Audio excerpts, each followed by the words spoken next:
record there. I'd like to welcome everyone to the Seattle Software Crafter Meetup, the March edition.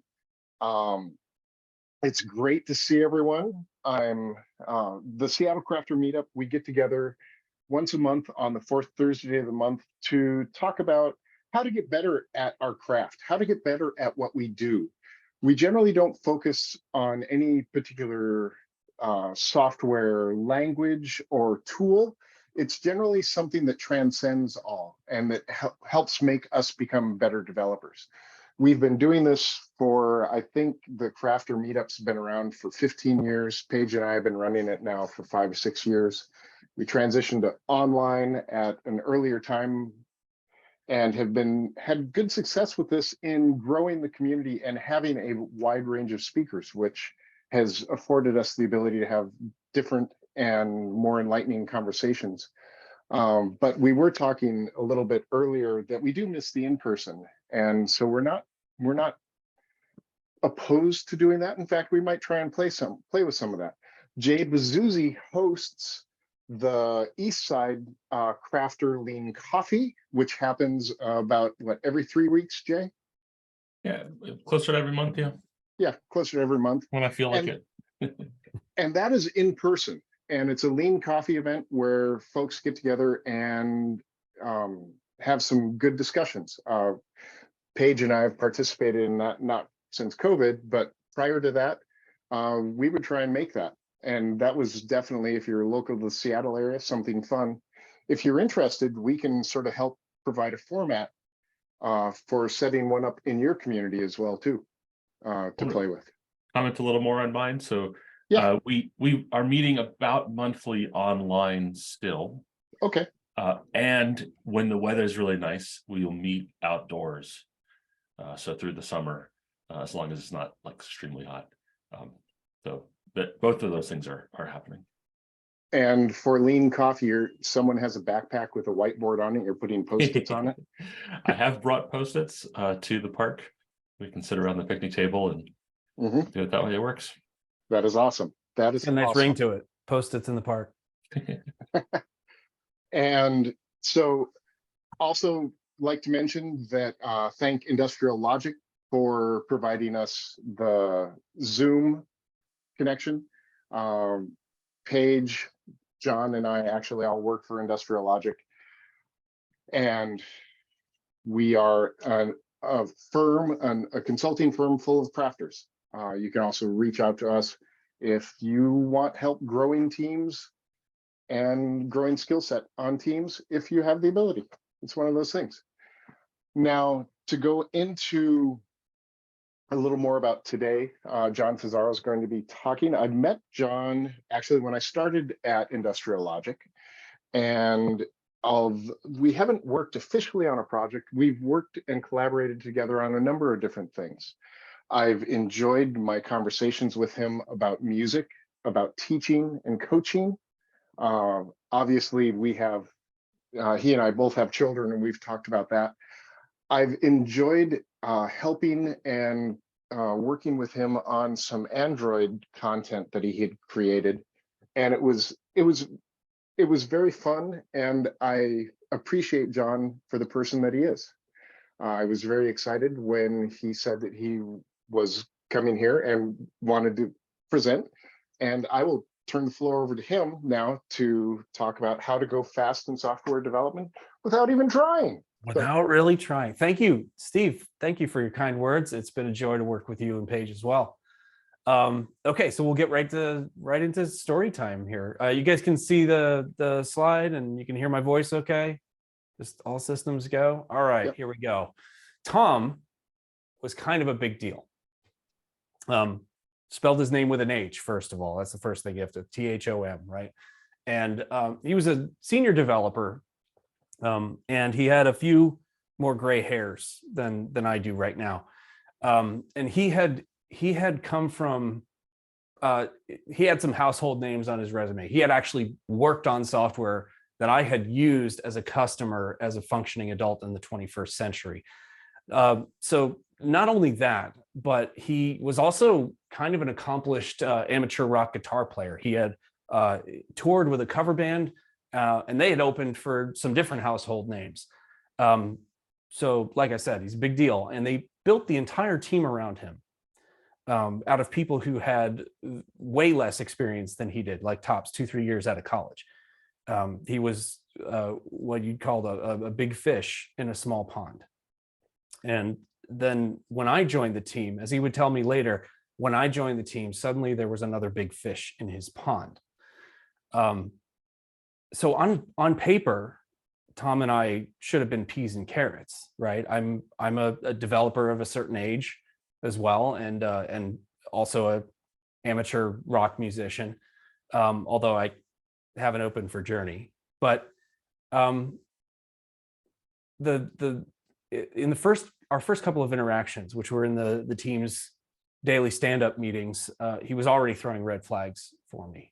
Like he would first of all, he would interrupt people.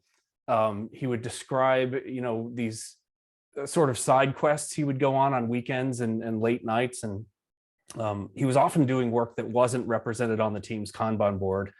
So it would, there were plenty of surprises for the team when Tom gave his update. So I got this picture of him as sort of an irresponsible cowboy coder. And I should have known better, but I wasn't shy about, pointing out, hey, maybe this should be on the board, or maybe, try not to sneak up on the team with a whole pile of changes that's going to break their stuff.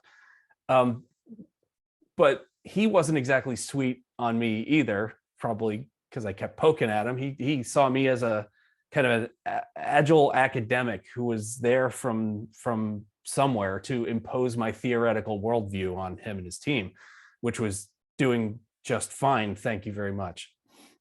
So we learned pretty quickly to keep each other at, kind of professional arm's length. And there were plenty of other folks on the team, like these younger folks who were eager to, sort of drink in what I had come to show them.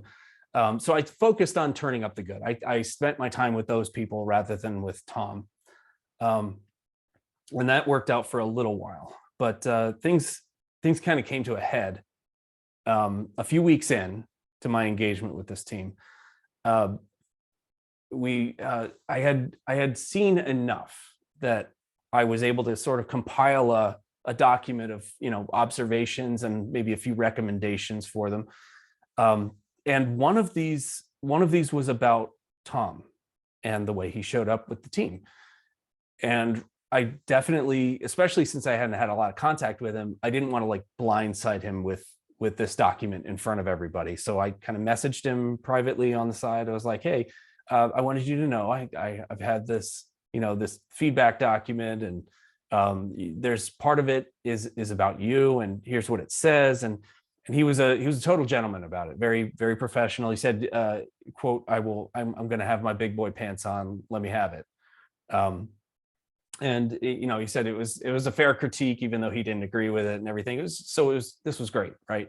So I got his buy-in, I got his blessing, and I sent that document out to the team, and hey, here's some things that I've noticed. Let's talk about these, and pick which one you want to work on.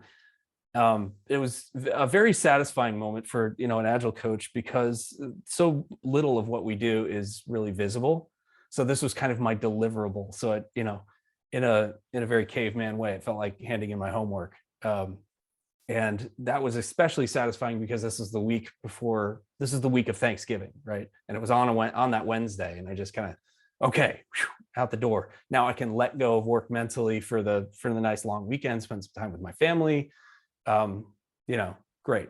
So about 2 hours later, I'm in my kitchen, prepping something I forget what dish it was, but it involved potatoes. So I'm peeling potatoes, and I'm not just I'm using it as a way to really unload mentally, just get all the work stuff out of my head and transition to being family John, at home John. And I'm just kind of gently peeling the potatoes, becoming the potato, right? I'm doing this for a little while, very peaceful, very Zen-like state. And then my phone buzzes a little bit in my pocket. I'm like, okay, I am being tested. but that's just a notification. I don't care. It's probably some calendar thing I set up earlier and I don't care about right now. I'm going to keep peeling potatoes. So, peeling potatoes, trying to be cool, but I'm very proud of myself for ignoring the notification. And then a few minutes later, it buzzes again in like 3 unusual beats, right? And so I'm like, okay, I put down the potato for a second. I'm just taking a peek at my phone just to make sure nobody's hurt, nobody needs me, right? And I see that I don't see the content of the notifications, but I see that they are from the app that I installed on my phone only because the team uses that app to communicate. So I know it has something to do with that team and work, but I'm like, nope, I'm going to peel the potato. So I pick my potato back up, peel, peel, peel, peel, peel, buzz, buzz, buzz, buzz, buzz, buzz, buzz, buzz. Okay, that's weird. That's not a usual notification pattern. I'm not the potato anymore. I am now at work mentally. So I pick up my phone, I open the notifications, and they're all messages from Tom. Direct messages to me. Some of them in all caps, some of them with 1 word per message. And he was in a state and he really wanted me to know about it. And it was sort of, he in short, he didn't have his big boy pants on. I think he was a gentleman about the idea of being critiqued, but I think something really set him off in there. And so I go back and forth with him a little bit, and I'm trying to like meet him where he's at and like hear him out and everything. But ultimately, my reaction to him wasn't helpful either, except for the part where I signed off before I put what I really felt into writing. So I wrote myself a note for Monday, like, hey, got to go talk to Tom. This is terrible, but I'm going to go have a weekend. So Monday rolls around. I did successfully have a nice Thanksgiving with my family and everything, but Monday rolls around and I see that note and I'm like, oh God, I got to deal with Tom. And I knew even after getting a decent break that I needed help with that. So I went to a fellow who had become a mentor to me recently, and let's call him Bert. And I took my Tom case to Bert. I said, here's like screenshots of our text exchange. Here's the whole thing, because I laid out way too much information for Bert, but I wanted good advice. I wanted real advice. I didn't want like the thing that Bert thought I might want to hear. But in my tiny little black heart, I really did want Bert to say, well, what we need to do here is we'll obviously have to, get you another assignment, remove you from the team, or, we'll work with management to remove Tom to the other team or something, some sort of authoritarian solution to my Tom problem that I was really hoping for. And of course, that's not at all what Bert came back with. He said, John, what you have here is an ally, if you do it right. And it was such a Bert thing to say. Not at all what my ego had hoped for, but exactly what I needed to hear. Bert went on to suggest that what I should do is get a drink after work with Tom, with absolutely no shop talk at all. Just get to know each other. Now, Tom was several time zones away, so this was going to be definitely a virtual, like over Zoom affair. But that should still work, especially if we both have our video on and the right drink. And it sounded like the worst idea I had ever heard. So of course I had to do it, and I sent the invite, and Tom was all about it. And as it happened, these 2 big fish had a phenomenal drink together, just about as warm and cordial as a Zoom-based sort of thing could be. And we got to a place where like Tom was telling me stories. He was telling me his tales from his career and both of his careers, his musical career and his software career. And he opened up. He made himself vulnerable to me, and I could begin to see the rest of him that made our sharper interactions make sense. And, I returned the gesture. I showed him my cards too. And it was great. And Bert was right, of course, that my rival had become an ally. We didn't exactly start agreeing on everything, of course, but what there was after that, and a couple of more drinks like that, we had built a bridge that we could walk on together to talk about the things that we disagreed with. And we could navigate that stuff without ignoring each other or undermining each other in front of the team.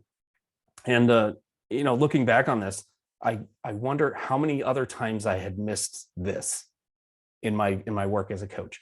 Relationship first, then coaching. So that was the story of two big fish in a small pond. Hi, I'm John. You've already met me thanks to Steve's wonderful intro, but I'll give you a little bit more background on me. I've been a software professional for about 20 years. This was me 20 years ago at my first software job. I've got a corner office, you can see there, because there were only 4 people in the company and everybody got a corner office. I've also been a software architect, whatever that is. I did it for 5 years and I still don't know. These days, what I do could most concisely be summed up as nerd coach, which involves a fair amount of this speaking thing, standing in front of people, virtually or physically, pointing at slides, saying clever things. I'm consulting with Industrial Logic. You may have heard of us. We're the Modern Agile people. And these are some of the books that have changed me, which I think this is a more interesting thing to share than what certifications I've paid for. So this talk in particular is, it's a bit of an experiment for me. Like I said, I've been doing this public speaking thing for a little while now. And usually what I do is I get up in front and I get the mic, I wave my hands in front of people and I say ideas at you. But as I learned in that first story, I think I may have been going about this all wrong. And with your permission, I want to try something different here today. See, early on in my work, I learned that in software development, some of the great ideas are often counterintuitive ones. And the further that somebody had gone into their software career before hearing an idea, the more counterintuitive it would be. The canon case of this is like sort of, teaching test-driven development to somebody who's been doing coding for 15 years without it. And so I learned to relish it when people would look at me like this in a meeting. And I took this reaction in my youthful exuberance. I took this to be a good sign. That, hey, they're listening to me, they're paying attention. But looking back, it was less about winning their hearts and minds and more about my own attention-seeking behavior. And I still think, I did have the right ideas. I do still believe in these things, but I wasn't as effective as I wanted to be in getting these things across. And I've amassed a pretty decent and varied set of skills at this point in my career. But one has always kind of danced seemingly just out of reach. And that's being able to tell a good story. So I've been working on that. And, and this is part of that. So welcome to my lab. But the first thing I had to learn about stories is what they're not. So a story is not just a list of facts or events in chronological order. That's like an anecdote or an accounting. And that's a one-way interaction. A story, on the other hand, goes two ways. It goes both ways. Even when the words are only coming from one person, a story invites the listener into a new space and takes them on a journey somewhere where they aren't already. And wrapped inside that journey that we take together as teller and listener, there can be an idea in there that we share and hold together with a strong, graceful handoff. And this, I think, is what I've been missing. And I've been so excited about the ideas that I wanted to get into other people's heads that I've been impatient and careless and just gone for it and just chucked them in there. And usually they would bounce off. I didn't build that bridge first. And so, every good experiment has to have a hypothesis. And my hypothesis here is that if I can tell a story that gets this idea across, maybe they'll stop looking at me like this and actually hear the idea, and maybe stop thinking that I'm a few sandwiches short of a six-pack. And it also wouldn't be a proper experiment unless I measured something. And so that's kind of where you and your permission come in. If you could, get out your phone and snap this QR code. This will take you to a feedback form. And as I tell you these stories and things, and there's sort of a brief question in there, and a spot for you to freeform your thoughts at me. Whatever feedback I can get on this would be extremely helpful, and I appreciate it. So while you're doing that, just a side note, there is absolutely this little dad joke in the subtitle here, about stories and a backlog. And I imagine a lot of you in modern software development have dealt with a backlog full of user stories. And I wanted to just talk about like story versus user story. And so user stories aren't stories, certainly not structurally, but they're meant to work in the same way. They're meant to bring whoever's reading the user story, usually a developer, they're meant to bring the developer into another space where they aren't already and take them on kind of a walk in the user's shoes, right? To change their perspective, to establish an empathy for who you're building this software for, so that maybe we could skip the whole part where we, work for months and deliver something and it's not at all what people wanted. And the whole game of telephone that goes with that. Maybe that's not how user stories are working. Maybe you haven't ever seen them work like that. But that was the point of working in user stories, was very similar to telling stories. Anyway, so speaking of user stories, this is a story about how a user story sparked a conversation that changed everything for Roger's team. The only emotion that Roger had ever shown me up to this point was, dude, I've got this. I don't need your help. And yet here he was, like perched on the corner of my desk at a company we'll call Acme, with his head in his hands, saying, John, I've done everything I can think of. The team just won't go any faster. And he was right. He was right. He was the manager. He was the leader of the mobile development team at Acme, and they really had trouble keeping up with the demands of the business, as they say. And Roger had, over the past several months leading up to this moment at my desk, he had been having these increasingly tense conversations with his higher ups. And the last one that he had just come out of was where they had laid it out for him that, hey, Roger, if you can't get this team to move faster, to build software that we need when we need it, we're going to have to consider laying everybody off and outsourcing this function altogether.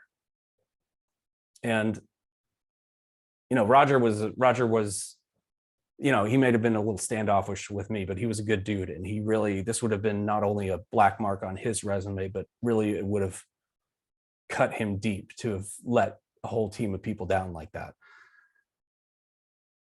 And so I wanted to help him. I was coaching the web team across the hall at the time. So we weren't really even, technically working together. He was just kind of, he needed an ear. And like, so I gave him some, I guess, generic advice without having seen the inner workings of his team. I told him, have you tried like figuring out like which work is the most important work and just focusing on that, only doing that. And Roger just kind of scowls at me a little bit. And he's, that's not an option. In the real world, we have to get all our work done, John. And so I just kind of shrugged, but it turns out Roger wasn't done hearing what I had to say about things, because later that afternoon I had an invite to a last minute meeting that Roger had thrown on the calendar with his team. And so I joined him in there and, just wondering what it was about. Roger sort of scooted in there late after the meeting room was already full. And he was kind of flustered and, fussing with his laptop as he plugged it into the projector. And he brought up this user story on the screen for everybody to see and began talking about it. So as a mobile user, I want to sign up for a car care subscription so that I can enjoy their wide and attractive array of services.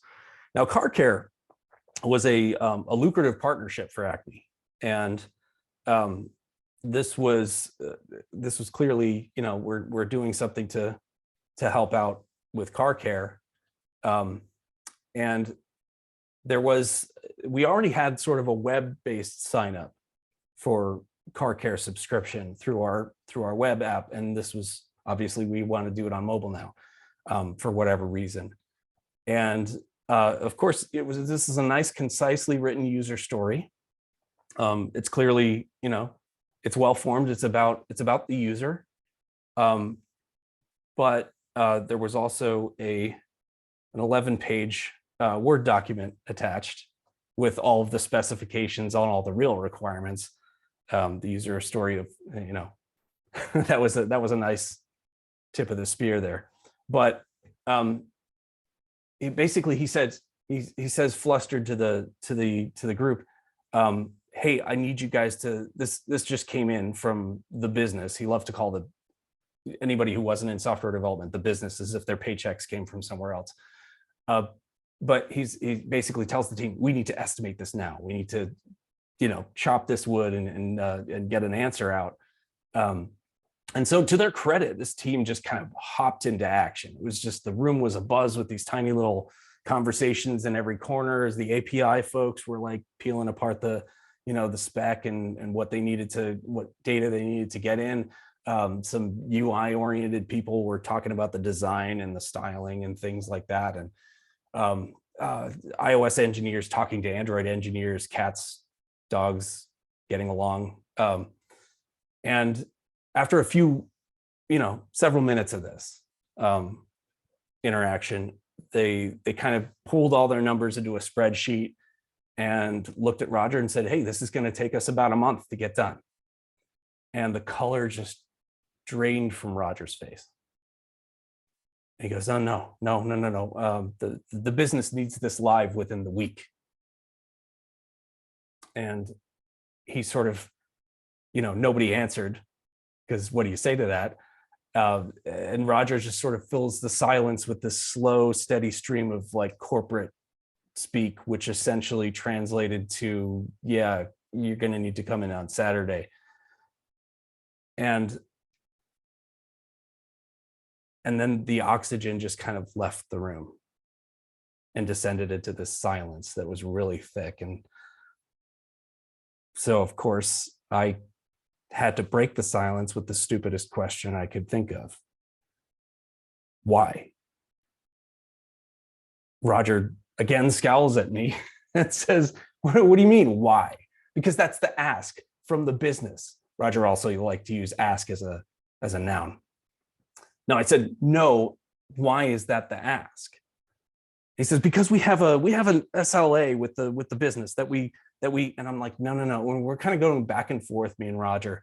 And he was growing more and more impatient, and I was trying to walk him through what I was exactly asking, but and Roger didn't follow, but Masha did. And Masha was a bright young product manager. And And she offered some information that she had actually heard about this story, this initiative, and that the partnership, it was kind of hush hush, but the partnership with Car Care was in trouble. And the sign-up numbers had been dwindling. And they were threatening to, to break up the partnership with Acme. And so what this story evidently was about was the majority of Acme's users were not on the web or on iOS. They were on Android, on the Android platform. And so this was a bid to save the Car Care partnership by tapping into, the strongest user base that we had. So it's actually kind of smart. It's great, but it's, why wasn't that in the user story? So as Masha was explaining this, I kind of lean over to Roger's machine. He's a little distracted with something else. And I start typing, I changed the wording of the user story to, we think that we can boost Car Care subscription signups if we present the sign up option to the users of our Android app. So I phrased it kind of like to capture what Masha had said, but also to kind of highlight that we think this is going to happen. And, the room, including Roger, just sort of several people started going, hey, stop. You can't change the requirements. Those come from the business. And I'm like, relax. I'm not changing the requirements. That's just a story. The requirements are in that 11-page ridiculous thing that you just got done pouring over. So we're going back and forth again about, whether you can change the requirements, when an iOS engineer just kind of cuts in and he says, if we don't have to change anything on iOS, that saves us 10 days on the estimate. And Roger perks up. Roger stops. That's what he wanted to hear. And Dave was an Android developer in the room, and he was a creative fellow, and you could tell because he had his septum pierced. He said, there's already a sign-up form on the web. What if we just added a button to the Android app that linked to the web sign-up form? And the team had this change live in about 2 days. Now, Roger was still holding his breath. He was nervous about the fact that we didn't follow the requirements for the business, but he was also desperate enough to get, some results out there that everybody could see that he didn't really stop us from doing it that way. And nobody complained. Nobody complained at all. And in fact, by the end of the week, there was sort of a buzz around the company about how the Car Care subscription numbers had gone up.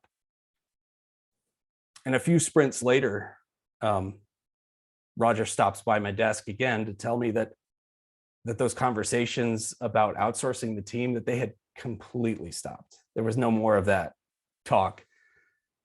And I go, oh yeah, what do you think changed? And he goes, John, there was just so much stuff in our backlog that wasn't going to be valuable to Acme at all. We just started asking why to everything that came in, and it just all kind of melted away. And that's how to go fast in software development without really trying. So, excuse me. A story, the way I've learned to think about it, has 5 parts. The first part is where you sort of spin the world that you want to invite the audience into. You have to, there's a needle to thread during this first part, because you have to give it enough detail to make it alive for the person, something they can join you in, but also brief enough that they stick with you. You can't exactly be J.R.R. Tolkien about spinning your world and waiting for them to join you in it. And the second part is where you take something in that world and you change it.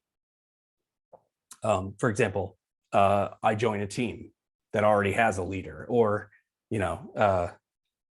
we change a user story to say something that, anyway. The thing that immediately follows the change, of course, is the struggle, the suffering. And this is, evident in the just even in the line here where it gets all fat and saggy. This is where things are terrible because of the change.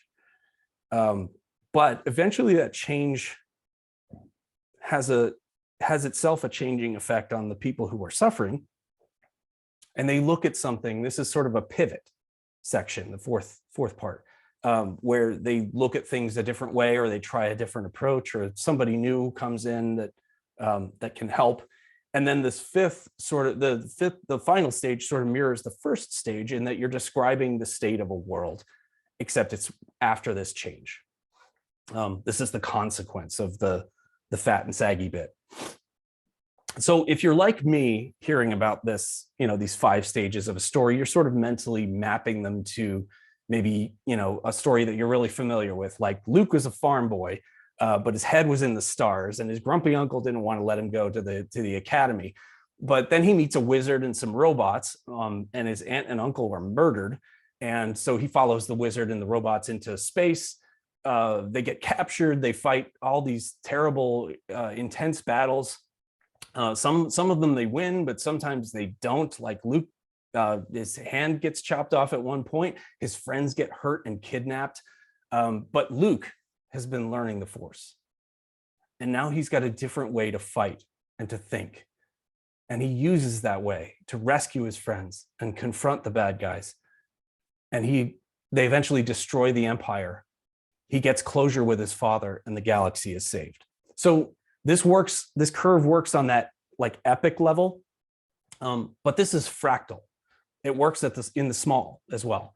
For example, Indy is face to face with the golden idol. Like he's studied and sweat and traveled, and he's really worked up to this point. He's facing the thing that he needs to take possession of and get it into a museum where it belongs.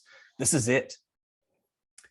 And so he, weighs a little bit of sand to make sure it weighs the same, and he switches out the idol with the bag of sand, and he thinks he's pulled it off. But then there's a sickening grinding sound, and the temple starts crumbling in on him. Poison darts are flying everywhere. He's running, he's just barely making it. And then his friend betrays him and just drops the whip on the ground and leaves him alone to jump over that bottomless pit. And so he takes a deep breath. He's going to have to do this on his own.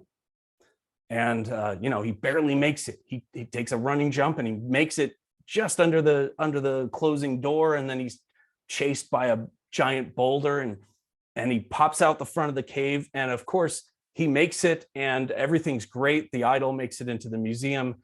Just kidding. There's this jerk of a French guy out there with a gross laugh, and he speaks Havidos, and Indy doesn't. So that guy gets the idol and gets away with it. And that's another thing to note about this final section. It's not about the ending being happy. It's not, this up isn't better. It's just different. This is a curve. This is about change. Not all stories end happily.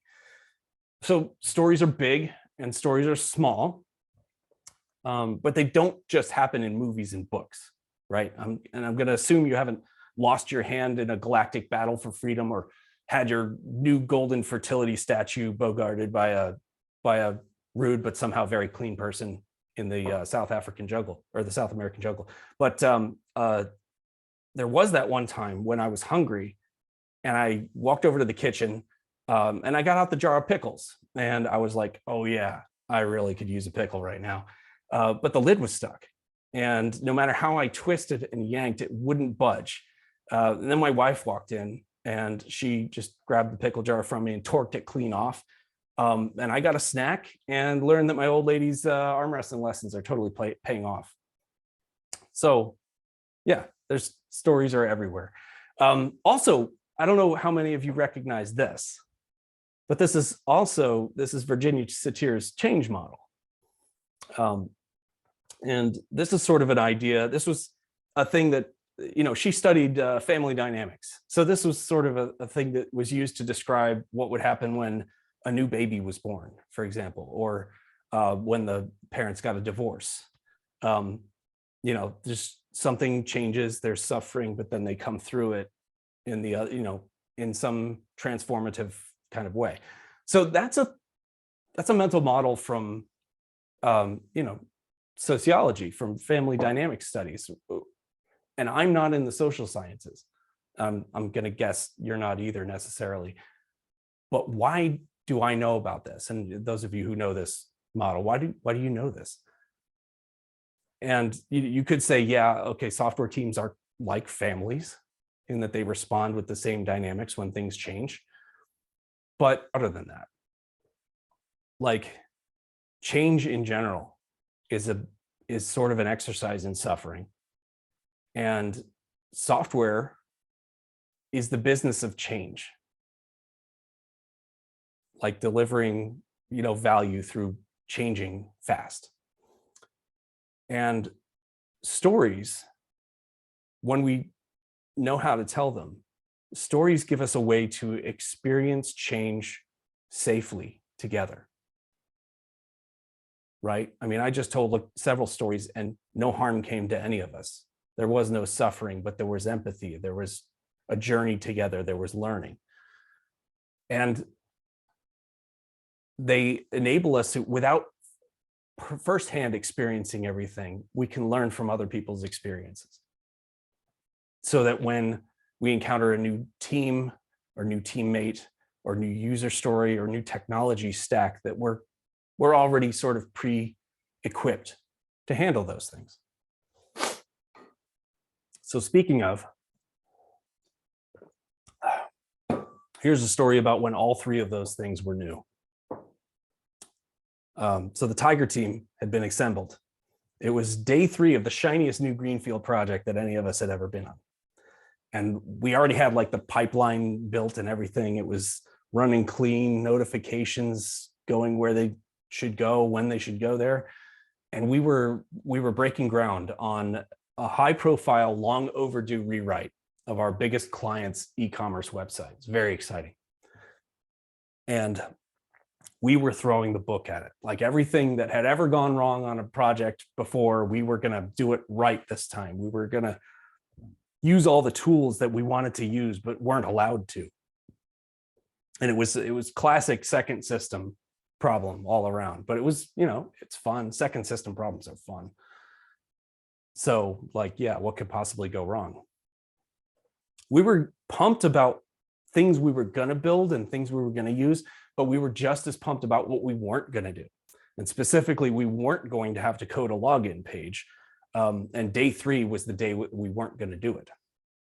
We were going to, instead of coding our own login page, we were going to drop in some OAuth authentication, courtesy of Microsoft Azure Active Directory B2C. And we were building the front end in React.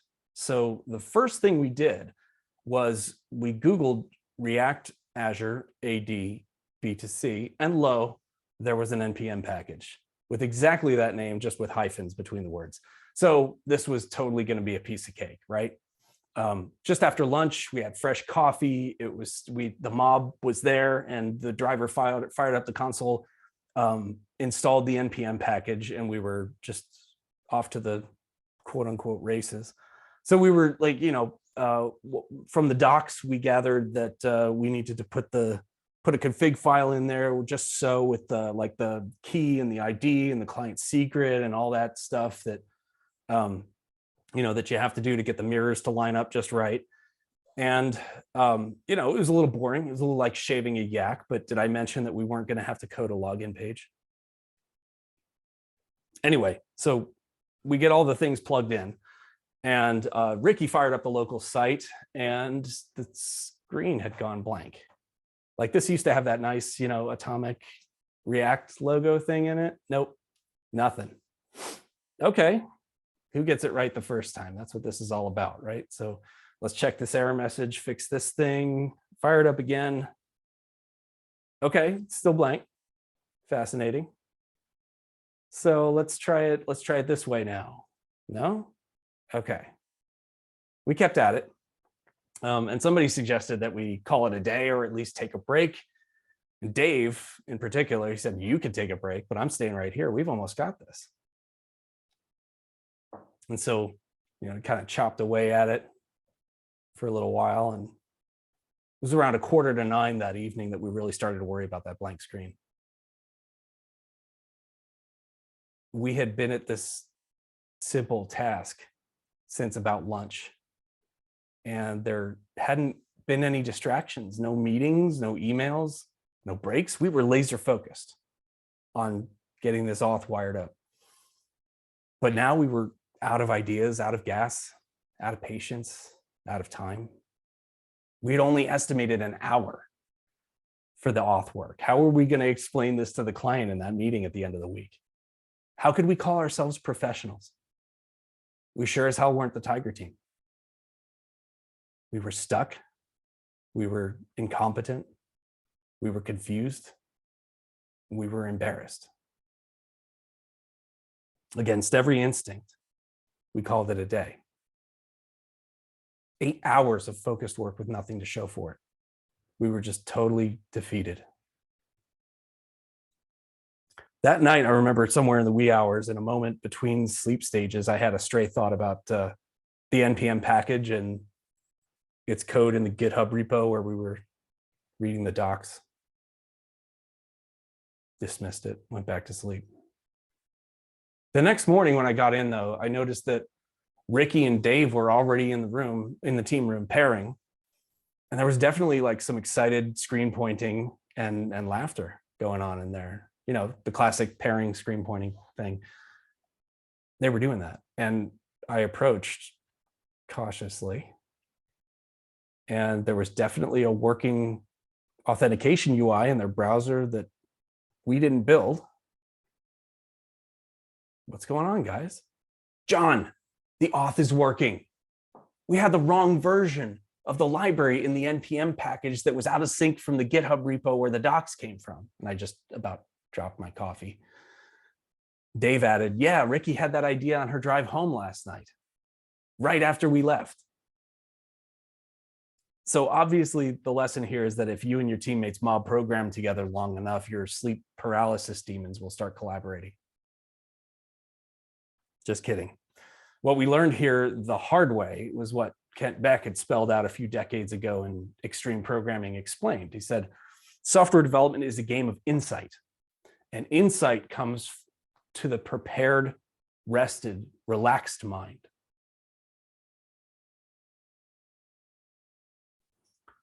So what if I had just come out and told you that you have to connect with somebody as a human being before you have a chance at changing their mind professionally? Or that work you're given isn't inherently valuable and going fast isn't about doing more, it's about doing less. Or getting stuck is the job, take a break before you need a break. How would these have landed? Not quite the same, I'm guessing. I don't know, that's the experiment. Now imagine the ideas that you have, the ones that you want to share, the ones that you want to incept into other people's minds so you can work the way you want to work and solve the problems you want to solve. What stories could you tell that would help with that? But I'm boring. I don't have any stories. I just write code.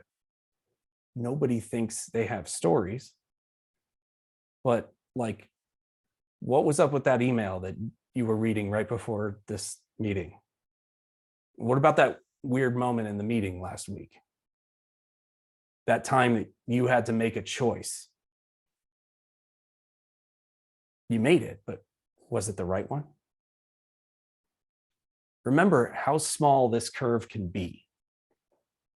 All day long, things in your world are changing. You're changing. If you weren't, you'd be dead. Being a storyteller isn't something you're born with or not.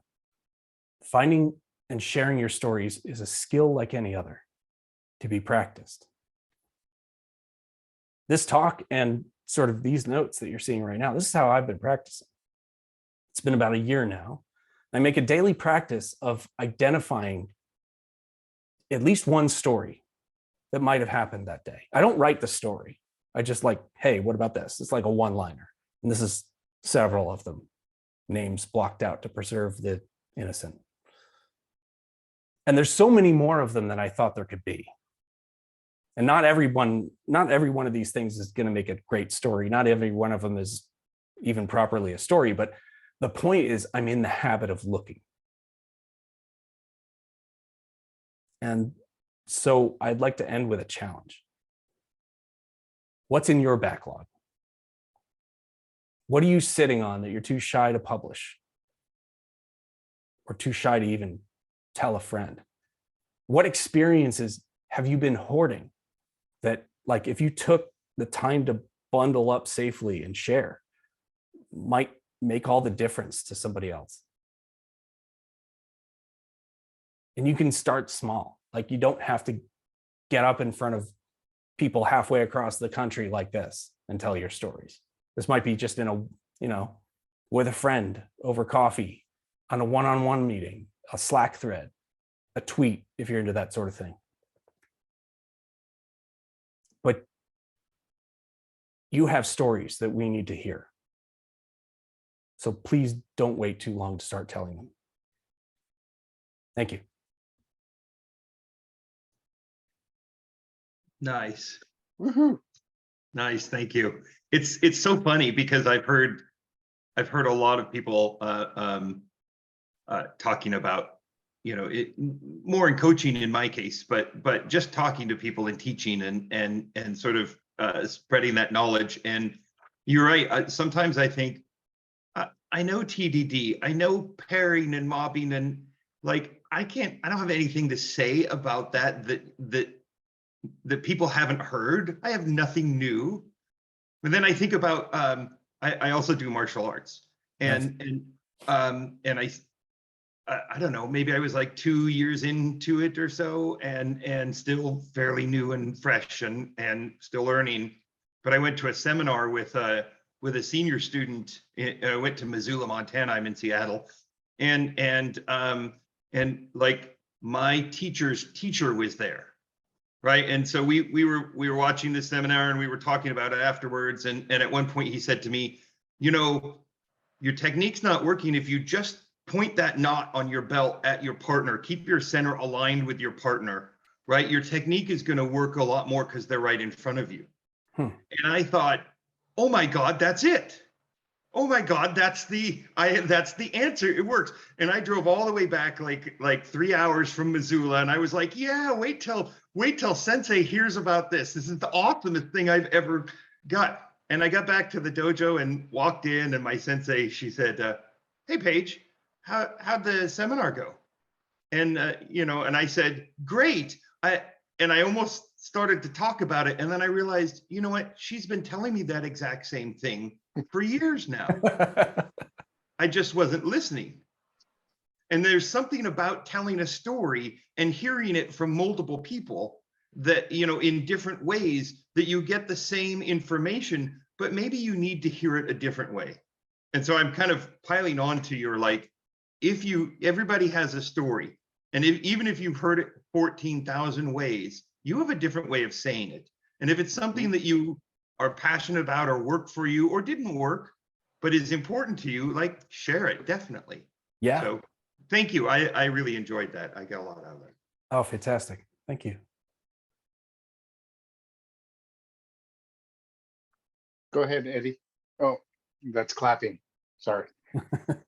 Oh no, I was just it was really good, but dude, Paige, I can't echo that loudly enough, man. I'll tell you what, just having those multiple voices, there's psychology. I can't remember. There's behavioral psychology that talks about this, and it becomes more and more legitimate, right? And the way that just the way, because we're all individuals, the things that are going to resonate with us, there'll be nuances, right? Like John, I thought, wow, okay, he's asking for feedback, but you were doing a great job of telling the story, I thought, right? So props, kudos.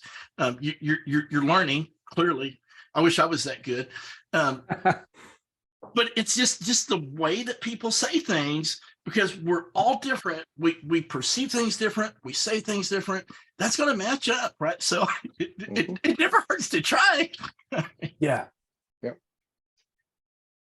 So as a developer and coach and mentor friend, I've got in my back pocket all sorts of different stories. I know people that have worked with me, Paige, certainly, Todd, Cody, Rob, they've all heard a set of stories that I use and I fall back on. It's probably about 20 different stories. I'm also going to do a complete shameless plug here for Josh's new book, The Art of Agile, which is full of stories. It's an interesting perspective on things about these agile stories in a non-agile way. Yep, the joy of agility right there, Cody. And these stories, I love, first of all, that this is talking about stories, because to me, that's helped connect and be that other perspective that people don't often get.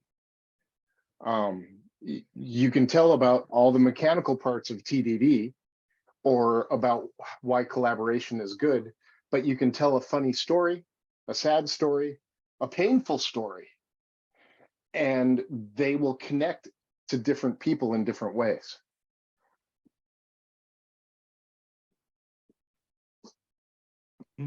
Yeah, you never know how exactly it's going to land, because you don't have that person's life and experiences. Mm-hmm. There's just different stuff. I mean, even like Paige's story, you don't tune into the things that are right in front of you, and that's fine. That's just how the thing works. Mm-hmm. Our APIs are all wonky. You might get a hit though.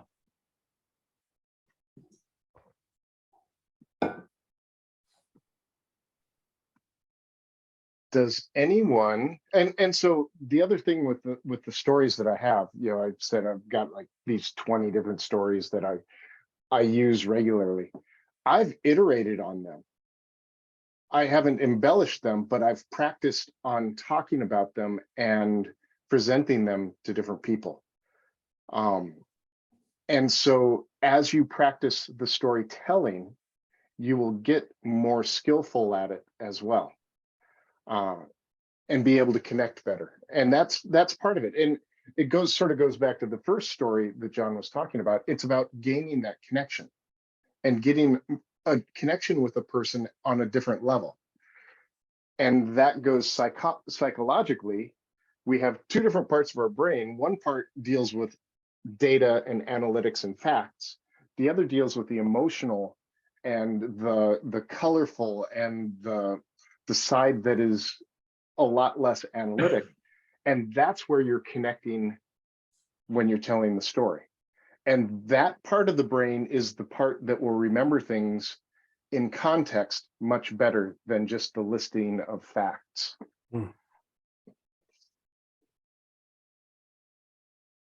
So let me ask something here.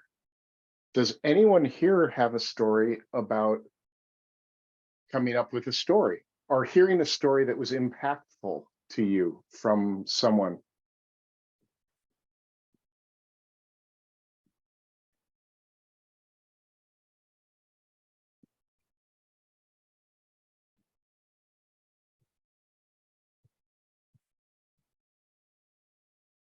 I guess a story for coming up with a story. Actually, one of my questions was, John, you said you were at the end of every day, you're writing like maybe that, this is something I learned that could be a good story. Yeah. Is that how the 3 stories in this talk started out?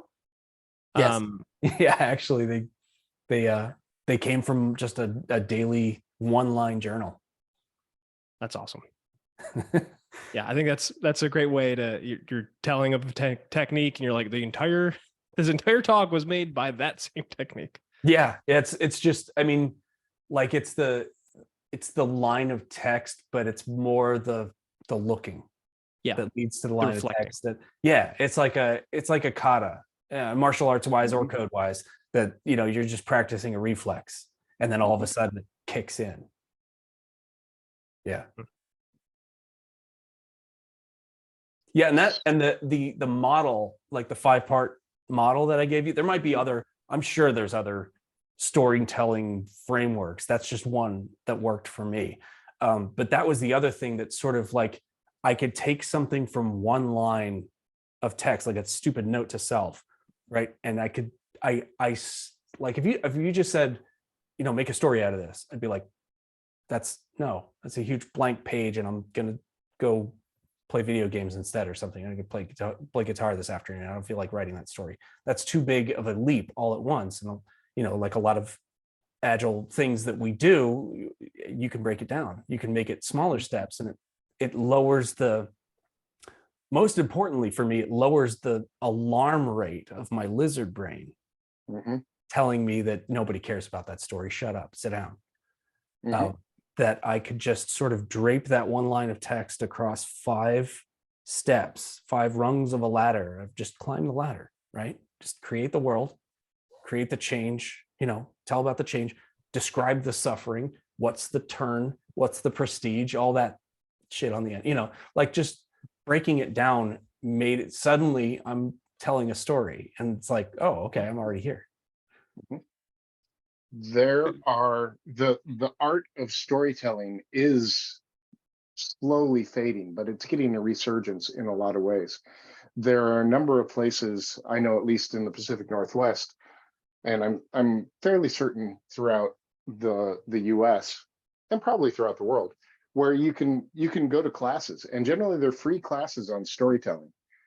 Some of the best storytellers, I've got a good friend who's First People and is known for his storytelling, and just to sit and listen and experience the weaving of his story and how he presents it, and even just the tone of his voice as he's doing different things. He's talking about certain things and getting in, and then when he's talking about something really exciting, his vocal tone changes and his pace changes. You are at the edge of your seat while you're listening, and it's about making a peanut butter and jelly sandwich. It's all about the context and the delivery. It's a wonderful skill, and it can make a lecture or a discussion about a topic much more enjoyable and memorable. Go ahead, Paige. Yeah, I actually wanted to kind of wrap this back around to maybe how to apply it with teams, coaching, people we work with, etc. Like, and maybe RS had a question in chat about the right time or context to tell a story as opposed to a more concise response. How, like, because I can see this as a conference talk, as a meetup talk, or yes, it's memorable and it gets the idea across. How do we do this at a team level with the people we work with? Because people haven't already shown up. They haven't already shown up with the idea that they're the audience and you're the teller. Yeah, and I don't want to say, hey, gather around and let me tell you a story. I will say that that's the worst way you could start a story in a context like that. Is don't announce, don't even use the S word. Don't even tell them that you're telling a story. Use your judgment, of course, if the time is right and you could carve out 5 or 10 minutes to tell that story properly, or however long it takes. You could do the 5 stages real quick if you're good at it. So use your judgment as far as whether that's appropriate, but often it'll just, you just can make that space and it'll pay for itself at the same time on the other side of it. So when I asked the question, did anyone here have any stories about stories? There was a very long pause. And there was an uncomfortable pause. And just at the point where it got uncomfortable, and a lot of times a speaker will speak up, Cody came forth and brought something up. This is what's known to me as a pregnant pause. And it is a technique that I learned from a coach, an agile coach, Brian Stallings, when I was at Solutions IQ.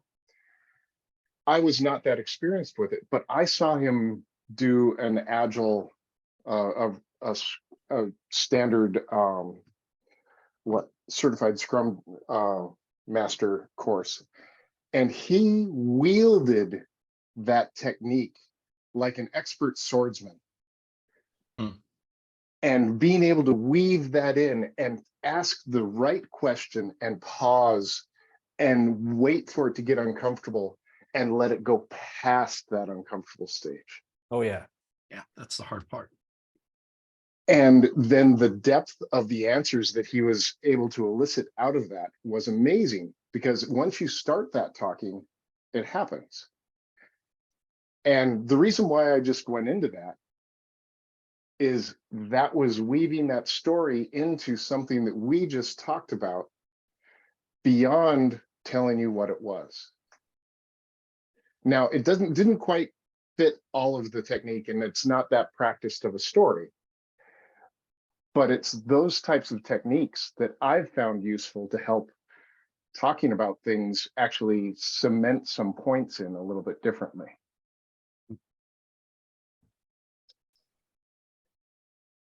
Yeah, there's something that I've felt. I don't know if you've, those of you who coach or facilitate teams and conversations, like as soon as you learn to like during those pregnant pauses, your lizard brain is screaming at you. Speaking of the lizard brain, it's screaming at you. Say something, move on. They're all waiting for you. But really what you learn to hear is you hear everybody else's lizard brain screaming louder than your own. And then that brings you through the other side of the pregnant pause. Like Cody said, he's broken from people, teachers doing Yeah, that. I'm always the one who speaks up. I'm sorry. My math teacher did that to me too much. And like I would stay up till like 2 a.m. every day. It'd be 7 a.m. and I would just shout things. And eventually I started getting them right. And then I got good at math. And that's why I started programming. Yo, So, thank you. Thank you, long pauses. this is a great story, Cody. Yep. I think it's a lot easier to wield facts, right? It's a lot easier to wield facts, and of course, probably several of the people here, it's probably just a personal problem, and you don't have this, but I have a tendency. I realized this more and more recently, thanks to something Tim shared the other day on Twitter or something. And I know about hyper rationality and whatnot. I didn't realize though that it really connected for me that I have a tendency to be hyper rational, and I expect because I'm right. Because I mean, God, I'm right. I've got the facts, man. I can show you the science. I'm right, right? And so you should listen to me, right? What's your? I don't know, but the fact is, and I know this because I have it coming at me from so many sources that that's only part of it, right? And the thing that's holding people back isn't the facts; it's the emotions. It's quite honestly, it's probably fear, right? So how can you make it safe and get them emotionally, not just intellectually, but emotionally to come along with you, right? And so I recognize I need to do better at this, but it's something that God, I don't know if I should say this out loud. Am I there yet? No, I'm not there yet. I'll be 50 this year, right? And it's taken me this long to understand, to get past, the geek prop spinning kind of, that's cool stuff, to like, how do I communicate with people better? And it's right. So I really appreciate this today, and it's definitely something I think that I wish that I had started putting focus on earlier in my career, because I mean, God, where would I be now? I'd be great at helping people get past themselves to see the problems that they're having and move on to solutions. That's awesome. One of the books that John listed as foundational for him is a wonderful book. It's Switch: How to Change Things When Change is Hard. And it talks about people as being an elephant with a rider on top. He uses that metaphor quite a bit. And the person on top is the person that responds to data and analytical, and all of your logic there, Eddie, that you're saying, here are all the reasons why you should do this, and here's why it's so good, and this is amazing, and vanilla is just the best ice cream ever, right? But the elephant is the bigger thing, and the elephant is scared by all sorts of things. As soon as you said vanilla ice cream is the best, or as soon as you said TDD, that elephant is like, oh, wait a minute, wait a minute. And then you start saying TDD is great because of this, and then this is why you should be doing it. Now the elephant's thinking, you know what? I'm going to go that way. And the rider's telling him, but we want to go this way. We want to go to the TDD route. When the elephant wants to go a direction, it doesn't matter what the rider thinks. Right. And that's where that logical, analytical side of the mind is there going, yes, screaming at top of its lungs as the elephant is going the other direction, but TDD is good. And that's where stories can help make it easier for the elephant to understand. It's like, oh, he's not pressuring me. He's telling me a story. This is story time. I can sit here and I can listen to this, and it sort of sneaks in a little. The book is full of just stories too. So it's very fun to read. It tells you the techniques just like John did by telling a story. And it makes it a much easier read. Yeah. Michael? Yes, thanks, Eddie, for what you shared. I also feel the same way often. I do the trap of staying in my own perspective, not having the empathy to go in the other person perspective, and then just say to them, well, A and B, then C. It's just logical, but then forgetting about everything from their world is not considered. So and then after like many months or sometimes many years, you say to yourself, what do they don't understand? Where is the issue? I tell them every fact. Mm-hmm. I also struggle with that. I'm still early in my coaching career, but then I already kind of see that the way that I can have the biggest impact or improve things around me is less and less about technical things. It's more and more, and I can say that I never expected my career to bring me so much into psychology and communication. This is the biggest surprise of my last years. That's cool. Yeah, it really does dawn on you eventually. When you have enough experience to share, suddenly you're stuck with solving the problem of how do I share it? Yep. You thought it would be easy. You just list the features and, all the bullet points. And they'll jump right on board. Nope, that's its own job. Doesn't work. Yeah.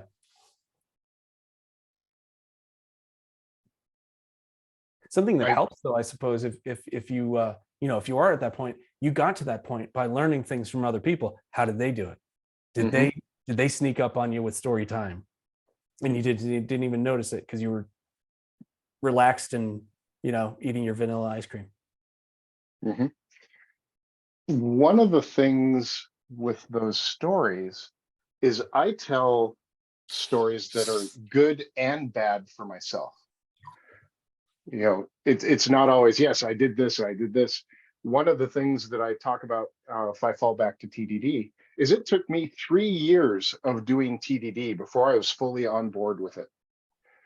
When I started I immediately saw a benefit to it. I've been doing some things around it and realized that, yes, having a test that validates my work is good, but the whole process around learning red, green refactor and really learning what refactor is and learning the laws of TDD, those things that I went through and I learned that. Thankfully, number one, I didn't have a mentor. I was afforded the opportunity at work to do it. They said, yes, please do it, TDD. I didn't have anyone there that I could learn from. It was prior to YouTube. There are all these things that helped me to support me doing it. And I did. I created my own little things that helped me learn it. And over those 3 years, I finally gained the habit of TDD and the trust of TDD and knowing it would guide me through it the right way. And generally, this is where I transition the story to people that I'm working with.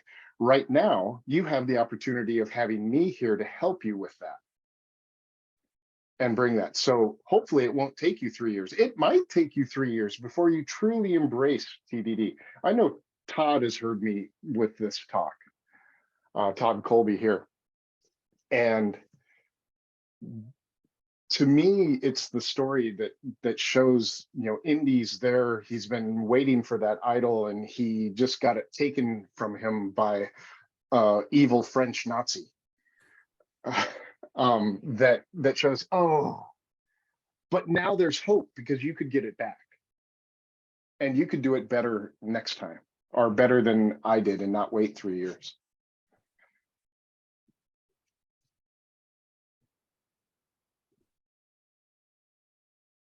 Fantastic. Thanks so much, Seattle Software Crafters. You guys are Mhm. awesome. Anyone else? Any thoughts, comments, or has the popcorn stopped popping? Cody. Cody, hello. So I really liked how you kind of explained how you tell the story, and then you compared it to the satir change model. Did you come up with that, or did you learn that from somewhere else? Because that was really, really cool. Well, I definitely picked up the model from somewhere else, but it was my own connection. I don't know. I'm Awesome. I'm a psycho. I see the change model wherever I go since I learned it. But yeah, it did occur to me that it was sort of the same. I could fit one over the other. So it got my brain thinking about sort of storytelling. Like at one point I had to write my own promotion document, which was, its own thing. But, the main advice that I got writing it was write in the format of the acronym SBI. SBI is situation, behavior, impact. So situations, what was going on, behavior, what did you do to change things? And then what was that impact? Yeah. And it's exactly the same thing. You just, with the satir change model, there's more about the struggle, and it's much more, I don't know, there's a little more to it, but it was just very interesting that all three of those kind of lined up. Yeah. Yeah. There's always a saggy bit in the middle, but then that's a story framework for you. SBI. So Cody, for you, I would suggest write a song about it. With a bridge full of suffering. Yeah. Actually, you know what? Yeah, a song is sort of like that too, I think. Yeah, bridges are the best part of songs, I think, too. Yeah. So you just write a song that's just the bridge. Ooh. Sweet. Todd? Todd? Yeah, I just wanted to say I appreciated your example of showing that you're taking notes daily to capture potential stories. I'm glad I didn't blink during that part of the presentation because I would have missed it. But I think that's a great, going back to the things you guys have talked about practicing daily. That's a great way to practice capturing those stories, put them in your, record them in your memory, and then come back to them when they fit together into some kind of puzzle. So I like that habit. Thanks for sharing that. Thank you. Yeah, it did go by pretty quick, and it is. I can see that having it. Maybe I should tell a story about that instead of just flashing it up there. Get that part to stick a little more. So I had been writing my stories down, and so much so that I'd come up with a tentative name on a book with this story, stories from the back end. And all around software and things like that. And then I started at IL, and I helped Josh with his book.